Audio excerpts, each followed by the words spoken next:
Hi, welcome back. So far in this course, our Arduino has been capable of communicating only with its host computer. And that communication was very limited.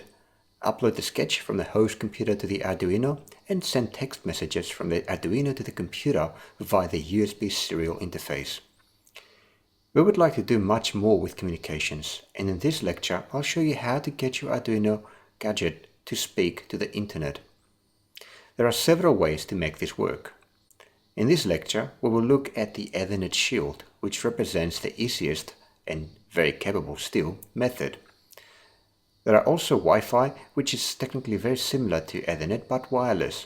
I will leave Wi-Fi aside for another time. Ethernet is the most common local area network technology around. You probably have an Ethernet device in your home connecting your computers, printers, storage servers, etc. together and to the internet via a router. The easiest way to add Ethernet capability to your Arduino is via the Ethernet shield. When this shield was added to the Arduino's product lineup, it opened up a world of possibilities.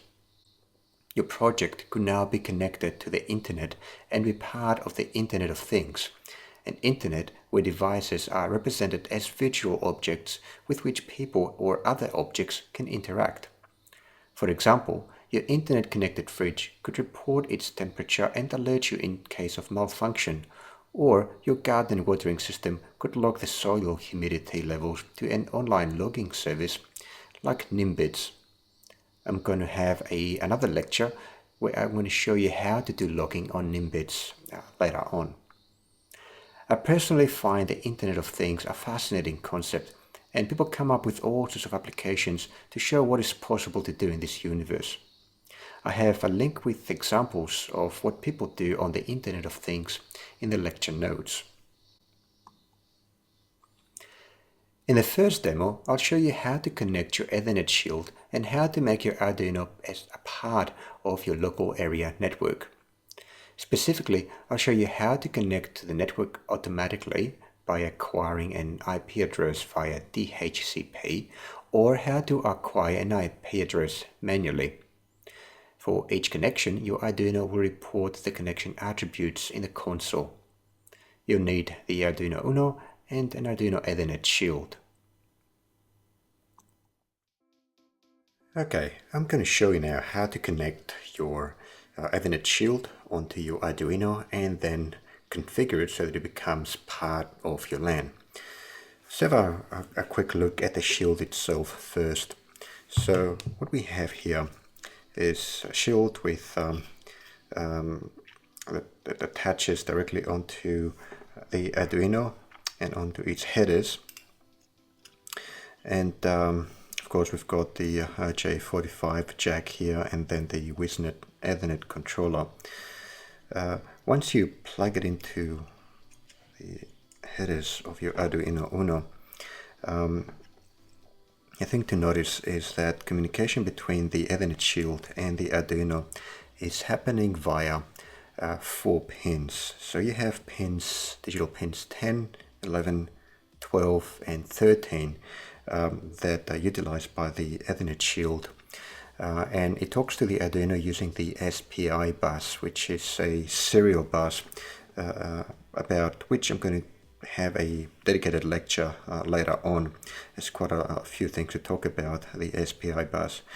But the thing to remember for now is that because these 4 pins, 10 to 13, are engaged for Ethernet communications, you can only use the rest. But I think that's quite sufficient for most users at least.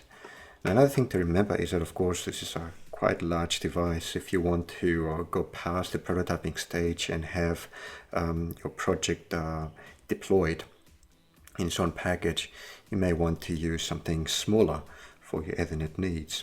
So what you can do in that case is to get one of these. It's essentially the same thing in a much smaller PCB. It only has the absolute minimum to get your Ethernet connection and connectivity going. It's got the same chip or a variation of the same chip, same speed. You can use it with the same Arduino library that I'm going to show you in a minute. That's what I do if I want to deploy a project. Another nice thing about this Ethernet shield is that it's got an SD card slot.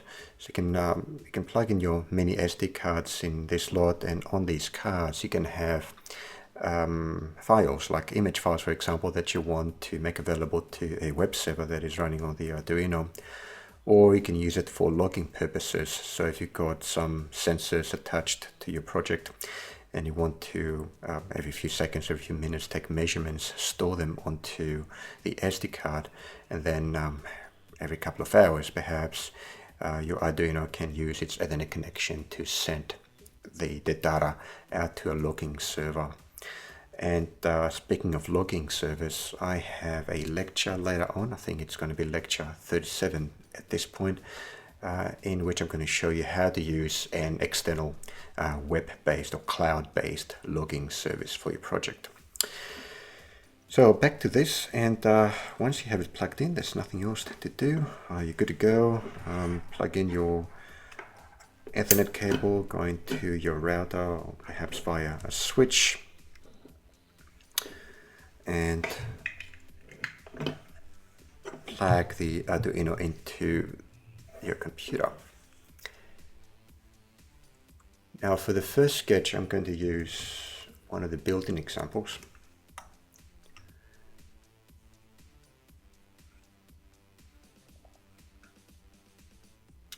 I'm going to go to File, Examples, Ethernet, and bring up the DHCP chat server.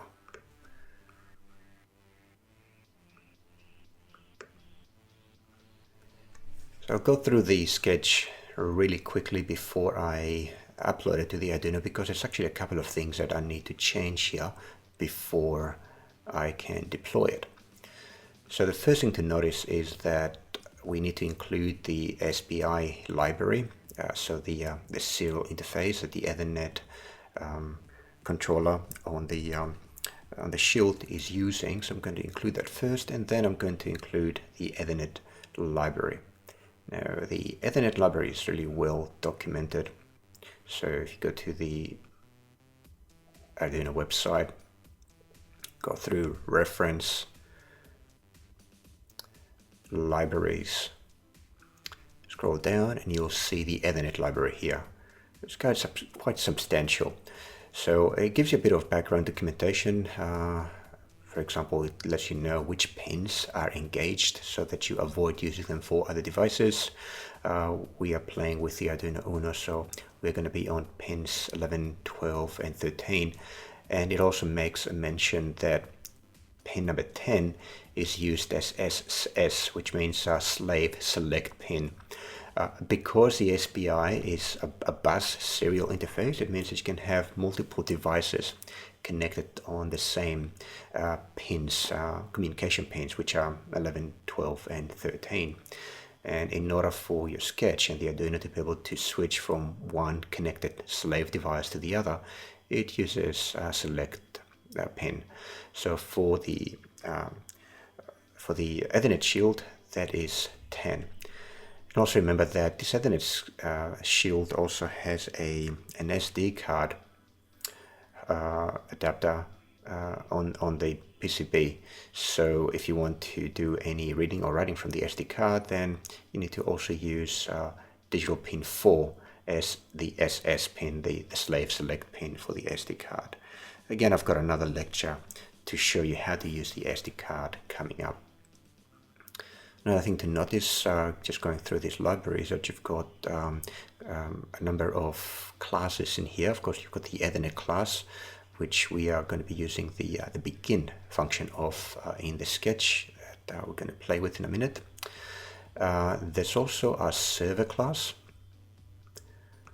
documented here, which allows you to build a server which sits there listening for connections from clients. And there's also the client class here that we are going to use if we want to work with things such as a telnet client that we'll be doing in this example, or in the next lecture I'm going to show you how to build a a web server, which will be responding to a web client like a web browser. So we'll be modeling those types of clients using the client class that comes with this Ethernet library. Okay, that's all for now. Now, back to our example sketch. The first thing to see is that there's a bit of configuration that needs to be done first. We want to make this device to become part of a local area network, and to do that we need to tell the device, or to the sketch, what is going to be our hardware address. So this is the Ethernet protocol requires that any host has a hardware MAC address specified. Usually, depending on the Ethernet adapter, these addresses are hardwired onto the controller itself. But with the Arduino, typically you'll find a sticker either on the PCB device or the box, the packaging in which the Ethernet shield comes in, and it'll have a number like this. So if you do have such a sticker, or perhaps a leaflet inside the packaging, just copy whatever values you have on that sticker in this array of bytes. I unfortunately lost mine a long time ago, so because I only have say one Arduino at this very moment running in my network, it's highly unlikely that there's going to be any other device with the same MAC address. So I'm pretty confident that this is going to work. I'm going to leave it aside. I could just make a little change if I want to be super safe about this, and just make a little change here and just differentiate the MAC address that I'm going to assign to my device. The second thing is the IP address. So we will want to connect to the internet, or we will want to be able to access our Ethernet device via some kind of internet service, like in our case it's going to be Telnet. To do that, again, we need to have an IP address that is unique in our network. In this example, we will be using a service called DHCP, which automatically assigns an IP address and provides the appropriate settings to a device that is asking for such information from the DHCP server. But in case a DHCP server is not available in your network, what you do is that you just provide a fallback IP address. So in my case, because I know that my network is at this subnet 192.168.1.1.1, I'm just going to change the third number, which was 1 in the default sketch, to 111 to match my own LAN and the subnet that I have configured my own LAN. In your case, it could be just 1, but you're going to have to check that.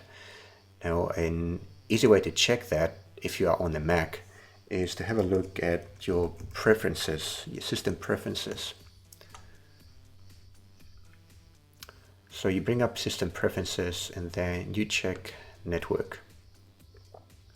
And you can see that in my case, the IP address of my computer is this. This first part, first 3 digits, make up the LAN address. So the subnet is 192.168.1.1.1, and the last digit is the host address. So this is the IP address, the address of my computer.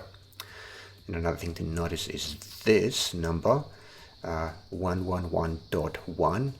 In my case is the router, and it's also the gateway address, which again I'm going to use in my Ethernet configuration for my Arduino.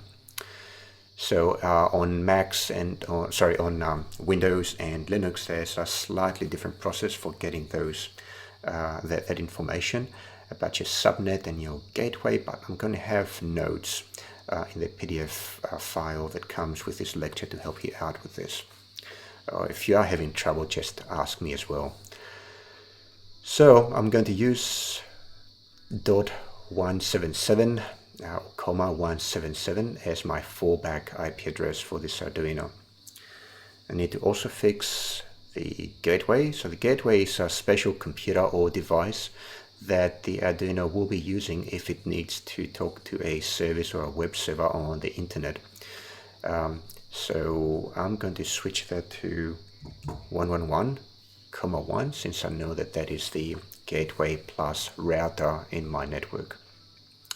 And finally, I'm on a class C network,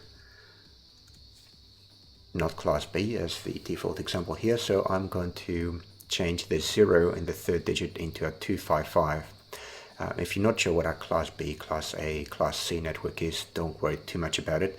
If you're running these examples in your home network, then 99.99% of all cases, you will need to have a subnet mask to match the one in this example, 255,255,255,0. That's called a class C address, which is very common for home networks. Okay, that's all the configuration that I need to do. So a couple of other things to notice here before I execute this example. Here we instantiate the Ethernet server. So we're setting up a server that will be listening to port 23. So port 23 is a default port for telnet services.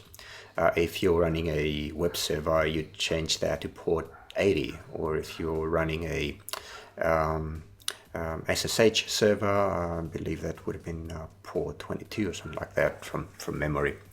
So we set that up here. Now this server is going to be sitting in the background listening for connections.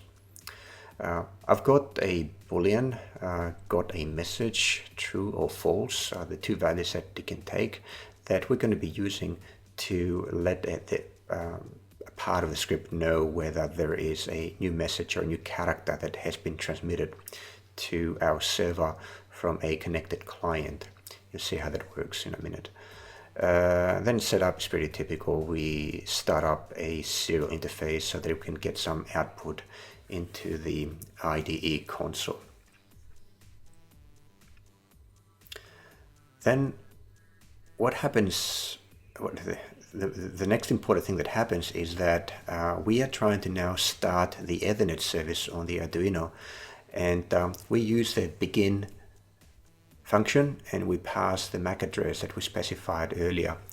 Now this is going to go and try and contact a DHCP server on our network, and the DHCP server is going to come back saying here's some credentials, or here's some information that you can use to connect. There's the IP address and subnet mask and a gateway. These are the basics that you need.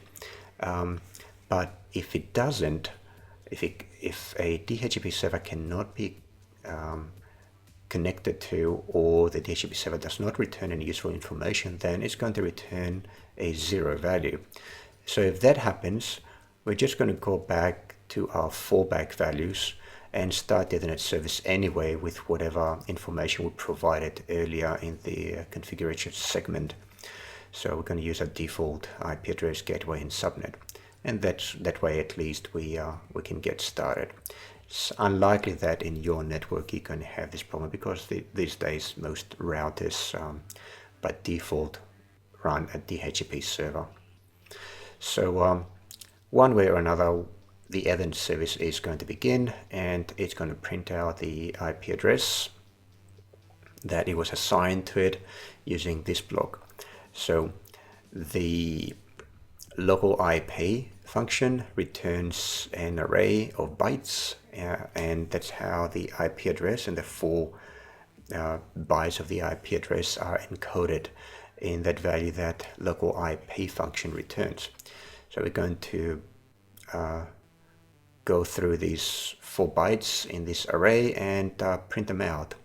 And this is something we haven't seen before.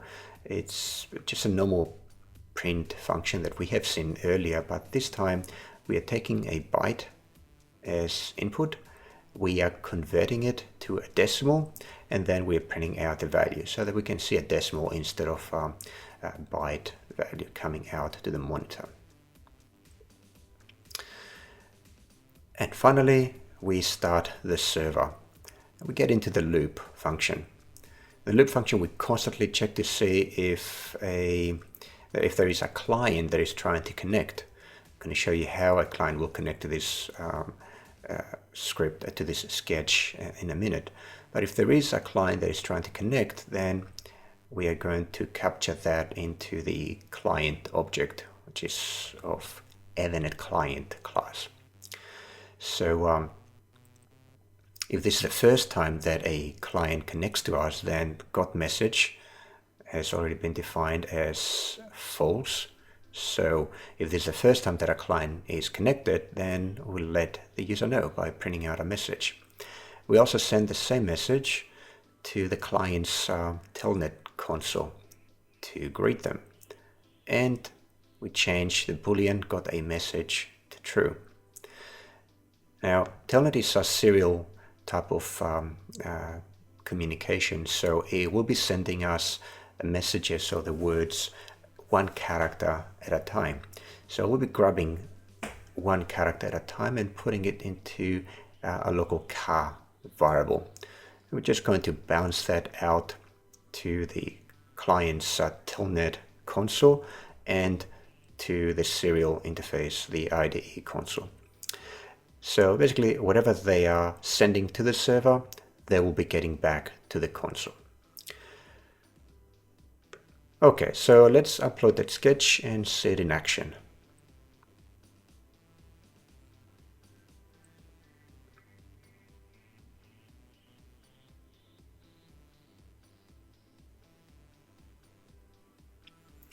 Okay, bring up the monitor. So you can see that although we specified an IP address to be 111.177, the local DHCP server actually assigned or leased an IP address that is 111.64. So I'm going to put it aside and bring up the console. Let's try to connect. So telnet 192.168.111.64. Hello client, I have connected. So anything I type now comes back twice. Here I type the letter D once. This is the one that I typed, and the second occurrence of the D character is the one that was bounced back by the server. Right? One comes back twice. It only appears once in the console on the IDE, and so on. That's all it does. So that just proves that I have connection between my computer to the Arduino via the network this time. So the connection is not direct. In the next demo, demo 2, we're going to take this sketch further. So we're going to make a modification that allows us to send commands to the telnet server running on the Arduino, and those commands will result to things like LEDs lighting on and off, or taking measurements from a sensor on the Arduino and returning that information back to us, which is a bit more a realistic example of the use of a connection like this.